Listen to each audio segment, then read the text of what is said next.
Asante sana kwa majina. Mimi naitwa Director Almas na leo nimekuletea story nzuri kabisa ya kusisimua inayohusu damu ya mapenzi. Nianze moja kwa moja. Kabla sijaendelea, naomba kama hujasubscribe uweze kusubscribe hapo chini, kulike, kushare na kucomment. Msimuliaji leo ni mimi Director Almasi. Hii story ya leo ni ya kusisimua na ya kuhuzunisha, lakini pia itakuwa na maamuzi mabaya. Tuanze. Kulikuwa na mtaa mmoja wa kawaida pembezoni mwa jiji, mtaa ambao watu waliishi kwa tabu, lakini mioyo yao ilikuwa hai. Hapo ndipo aliishi Amina na Juma, wapenzi waliopendana kwa dhati, si kwa sababu ya pesa wala anasa, bali kwa sababu ya mioyo yao. Amina alikuwa msichana mpole, mwenye ndoto kubwa, lakini roho safi. Alimpigia Juma dua kila siku. Juma, kijana mchapakazi, aliahidi mbele ya Mungu na mbele ya Amina kuwa hakuna mwanamke mwingine ambaye angewahi kuchukua nafasi yake. Walipendana katika umaskini, wakishiriki hata sahani moja ya chakula. Walicheka pamoja, walilia pamoja, walipanga maisha yao ya baadaye chini ya mwanga wa taa za barabarani, lakini maisha hayana huruma. My love, you are my everything. Siku moja Juma alipata kazi katika kampuni kubwa jijini. Hapo ndipo alikutana na Lydia, binti tajiri mwenye sura ya kuvutia, mavazi ya gharama na maisha ya anasa. Lydia alikuwa amezoea kupata kila kitu alichotaka, na safari hii alichotaka ni Juma. Mwanzoni Juma alipinga, alikumbuka ahadi yake kwa Amina, lakini pesa, zawadi, safari za kifahari na maneno matamu ya Lydia vilianza kumfanya asahau alikotoka.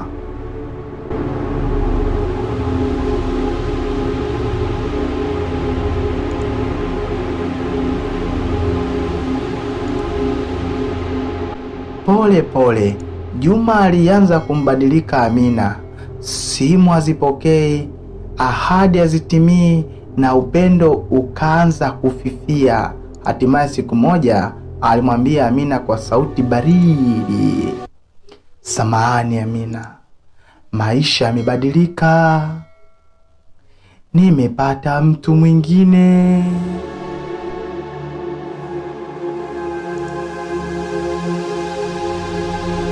Maneno hayo yalimuuma Amina akiwa hai.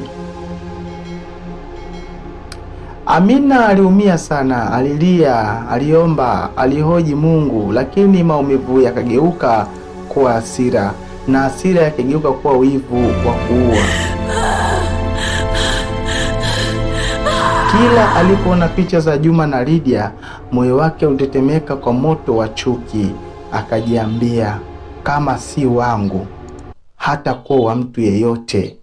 Amina alianza kumfuatilia Lydia kwa siri, akajua ratiba zake, alipoishi, alipotembea. Siku moja usiku, alipomkuta Lydia peke yake katika nyumba ya kifahari, giza likatawala akili yake kuliko nuru ya busara.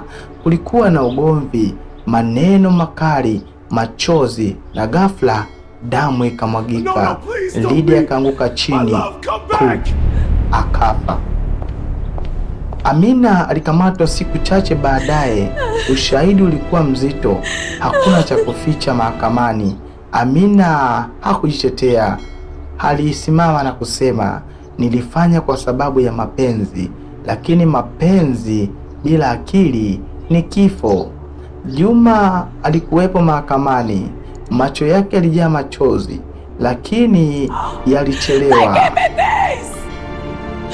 Hakuna aliyemsikiliza tena. Hukumu ikasomwa. Amina, unahukumiwa kifungo cha kunyongwa hadi kufa. Siku ya mwisho akiwa gerezani, Amina aliandika barua moja tu kwa Juma, akimwambia, "Nakupenda hadi mwisho wa pumzi yangu, lakini mapenzi yako yalinifanya kuwa muuaji. Jifunze, usisaliti moyo safi. Siku ilipofika, kamba ikavutwa, hadithi ikaisha, lakini funzo likabaki. Ni kitu gani tumejifunza kwenye stori hii hapa? Mapenzi yakikosa subira, yakikosa uaminifu na yakikosa busara hugeuka laana badala ya baraka. Asante sana. Mimi ni Dr. Almasi. Kwa stories mafunzo kama hizi, subscribe, like, share. Ni follow katika page yangu ya Facebook Almasi. Subscribe katika chaneli zangu zote za Dr. Almasi. Asanteni sana na karibuni sana.